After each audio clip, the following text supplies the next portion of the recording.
background, here's the story. Once upon a time, I was dating this boy. We'll call him the Persian Prince. We'll call him that because that's what he calls himself.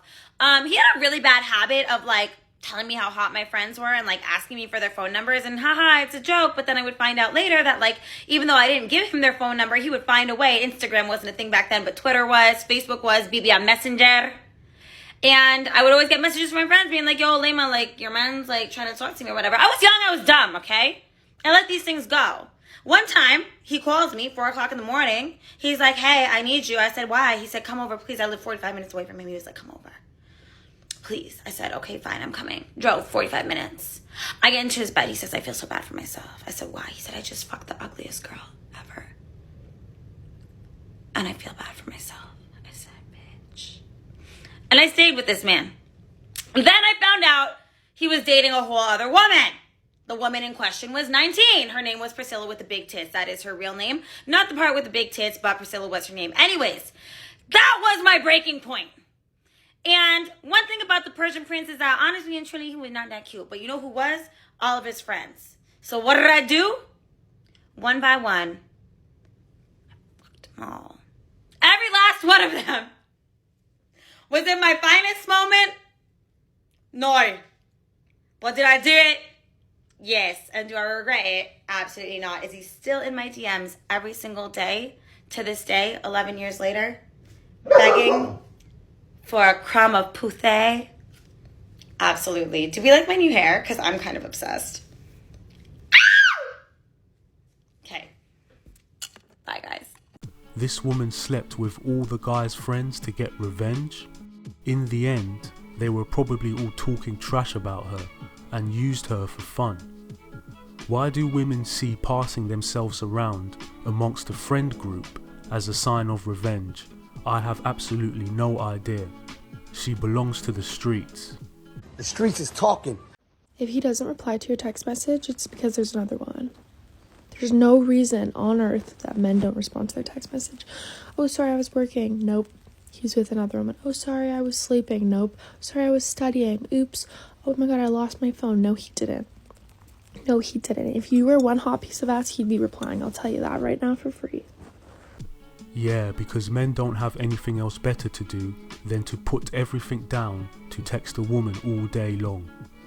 Women want hard-working men with ambition, but they also want him to treat her like she's the center of attention, which then causes her to lose attraction because he's not challenging her or making her fight for his attention. It's all contradicting. They don't know what they want. So me and the guy that I'm dating got into our first little argument the other day. And I'm sharing this because I'm sharing my mistake. I don't know how to handle conflict anymore because of my abusive relationship. Immediately I go into fight or flight. My first thought was, I need to leave. Like, I wanted to abandon ship. I wanted to leave his house right then and there. And I just had a little bit of, like, horrible word vomit. At one point I said to him, I'm like, I know this is harsh, but we're not even together. And him with his healthy ass perspective and healthy ass man, he comes on in and goes, Hallie, you don't get to use that as an excuse every single time.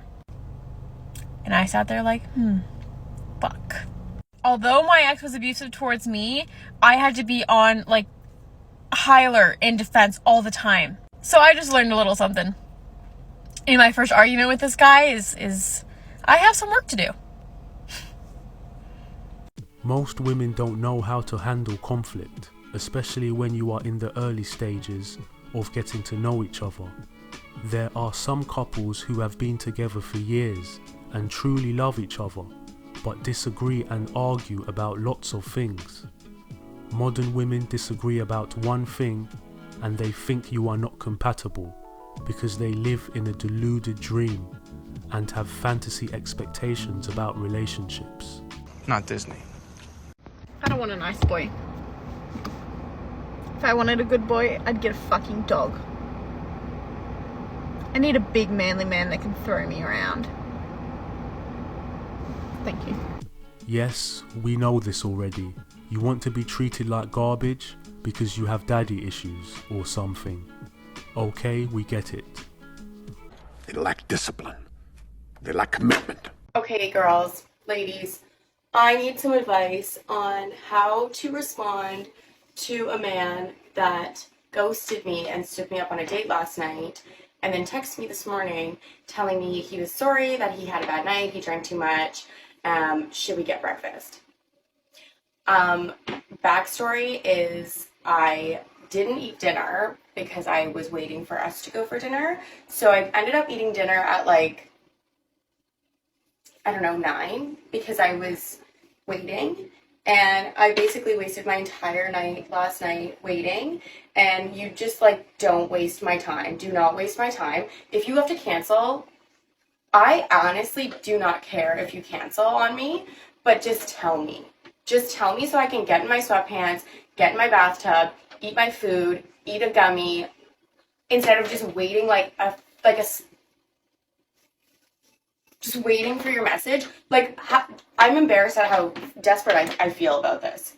Like, I'm embarrassed that I even waited around. I should have just ate dinner at 7 when he still just, like, went disappearing. Anyways, what do I do? Do I not respond at all? Or do I say something really witty? Help a girl out. Pretty simple. You just try to understand him and then take him up on his offer, because he's obviously trying to make it up to you. Instead of doing that though, she's listing all the ways how she has been hard done by and inconvenienced. And if she does feel that way, that's okay, but she should just tell him exactly that. Instead, she's asking her followers what she should say to him, instead of telling him the truth. She's a passive aggressive, and she's using TikTok as an emotional pillow. Just a big baby.